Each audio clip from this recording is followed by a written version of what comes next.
especially like a very, very strict commission at COA, no? Talagang tinitignan nila yan, every little detail, or possible fraud, no? So yes, it's actually a very difficult balancing act for us because we hear all these stories of the hospitals closing, all that, but I think it might be good for the committee to note that we also have to deal with all of these other agencies, no? And ang daming, historically, PhilHealth, ang daming findings, ang daming negative. So we're also, we have to weigh everything, no? I just wanted to mention that, Mr. Chair. Thank you, Mr. Chair. Quick interjection lang, Mr. Chair, if with the indulgence Congressman Lee. Well, for the information lang of the committee, Mr. Chair, I have filed the House bill giving amnesty to all this return to hospital, yung mga especially yung nabanggit ni Congressman na maliliit, no? That's why itong House bill sana Congresswoman Green would pave the way, no? Kasi hindi lang po itong mga return to hospital, pati po yung mga denied claims because of late submission, no? I think meron din pong mga denied claim, and gusto ko nga itanong later on kung magkano ba to, no, yung mga denied claims because of late submissions of documents, no? Kasi within 60 days daw kailangan i-claim, no? And useless po itong pinag-uusapang benefits lahat kung itong mga hospitals na to ay lahat po, no, ayaw po serve sa mga PhilHealth members, no? So yun lang po, Mr. Chair, no? I just would like to give the information to the committee na meron po akong final na ganung House bill, no, giving amnesty to these denied claims because of late submissions and return to hospital because of ito pong mga maliliit na mga discrepancies. Thank you, Mr. Chair. Thank you. Very quick interjection, 1 minute interjection, Mr. Yes, Chair. with the indulgence of Congresswoman Luis. Yeah. Chair would Of like course, to we recognize laud the Congressman proposal Darin. of the Honorable Lee, but coming from PhilHealth before, I think it is somehow untenable. Kasi it's okay to give an amnesty if the deficiency is, ang amnesty kasi is meron kang dapat bayaran. Tapos let's say sabihin natin, hindi mo na bayaran, nagkaroon ng mga penalties, then you can give an amnesty. But in this case, it will be very difficult for PhilHealth to do that because they will now be the subject of a lot of cases. So yan ang magiging problema. I believe the solution is not an amnesty. The solution here is the IT system. Because if you have PhilHealth claims, andun yung birth year, pag hindi naman tugma ang birth date, ang age na nalagay, maka-capture ng computer yan eh. So it's the IT system. That's the solution, not the amnesty. Maraming salamat, Mr. Chair. Sorry, Mr. Chair, just very quick answer to the Honorable. Yes, with the indulgence of Congresswoman Yes. Luis. Please proceed, Congressman Lee. 1 minute. Well, tama po kayo, Honorable Green. No, but ang tinitingnan ko kasi dito sa amnesty yung mga dati, no. Moving forward, of course, the solution is the IT system really, no. So ang tinitingnan ko kasi dito is yung mga denied claims to hospital which affects their services, no. Denied claims because of yun pong late submission, no, of documents, no. Kasi reimbursement daw is within 60 days should be reimbursed, no. Marami po tayong hospital na na-deny yung claim, automatically denied because of late submission, no. That is the information I gathered from the last meeting with the group of PHA, no, and PhilHealth also, no, have confirmed this during the last committee hearing on health, no. So that was one of the reason. And then yung isa pa, ito pong mga small discrepancy that you have mentioned nga, no, na kung maaari itong mga na-return to hospital na tama kayo, hindi na nila mahanap yung mga pasyente, no, hindi na nila matrace kung nasaan na to, no, paano nila ito aayusin, no.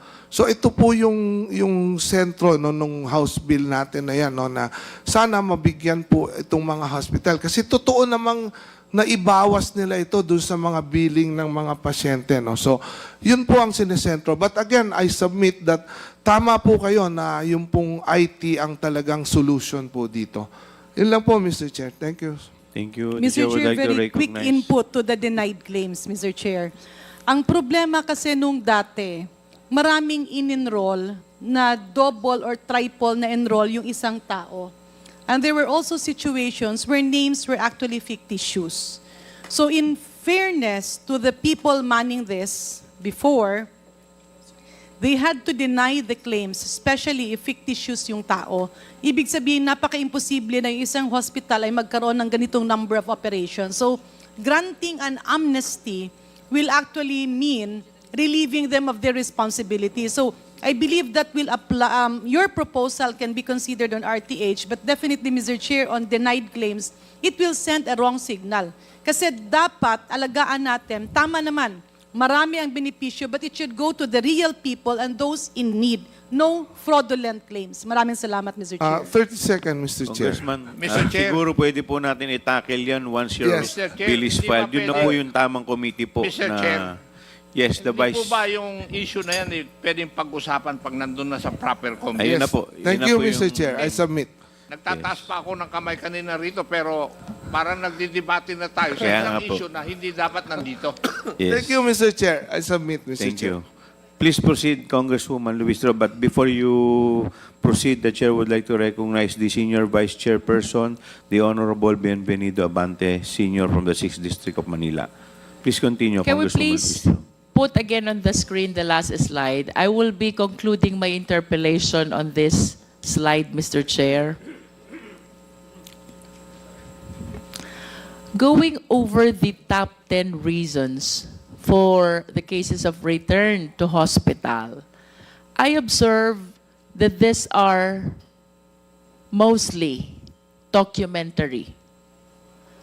Some are minor discrepancy.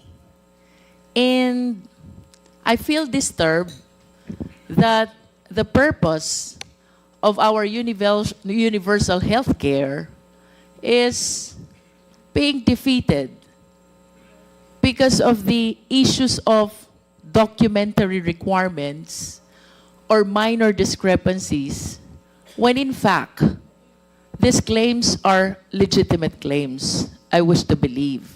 Now, I wish to ask PhilHealth, ano po bang countermeasures ang inyong ginawa, itinulong sa hospital to facilitate this RTH and in order to give what is due to the hospitals who have rendered the services already to the patients? Mr. Chair.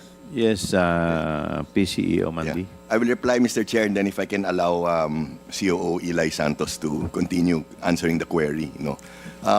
Ma'am, we hear you loud and clear. What we are doing is we are encouraging, strongly encouraging, actually doing it, face-to-face reconciliation with the different hospitals and doctors. We are doing capacity building also. Kasi what we've found out historically after we have these face-to-face reconciliations, palaging very successful. Something good always comes out of the meeting. But aside from that, ma'am, to address your query, can ask CEO to elaborate on the other measures we are taking po to address this. Yes, Attorney Dino Santos. Mr. Chairperson, Honorable Representative Luistro, in line with the recommendation earlier of Honorable Representative Garin, PhilHealth is also improving its system. So this system, Mr. Chairperson, Honorable Representative Listro, involves front-end evaluation, meaning the evaluation, the filtering itself is done in the front end. What we are doing right now, the process You mean is- in the hospital? Yes, Mr. Chairperson, meaning when PhilHealth fully implements that system, the evaluation now is front end. So in that case, all claims that enters PhilHealth will only be good claims, ready for processing and for payment.